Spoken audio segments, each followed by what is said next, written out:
are there like things and exercises that you give the players to do to work on that skill?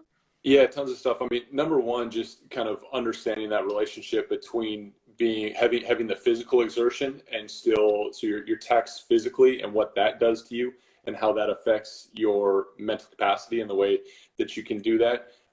So number one, things like that, if you're working on a performance skill or something like that, do it in a physically demanding environment as well. One thing we talk about is it's not a skill unless it holds up under pressure.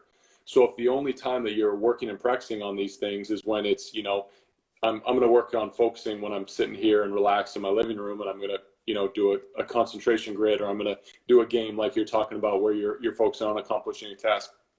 If that's the only time you're practicing it, and then you're expecting that skill to all of a sudden transfer out where now, you've got, one at bat or one pitch to execute, and there's all these other things going on, it's going to be tough to translate that skill and do it in the same way.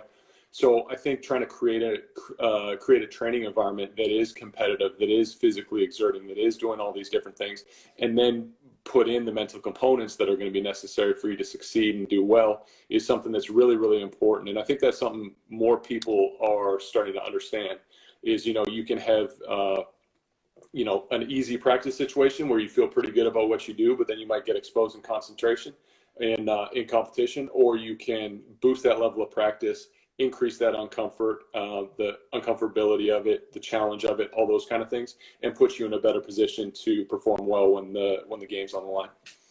Right. I saw Bobby commented concentration grid. So that's what it was.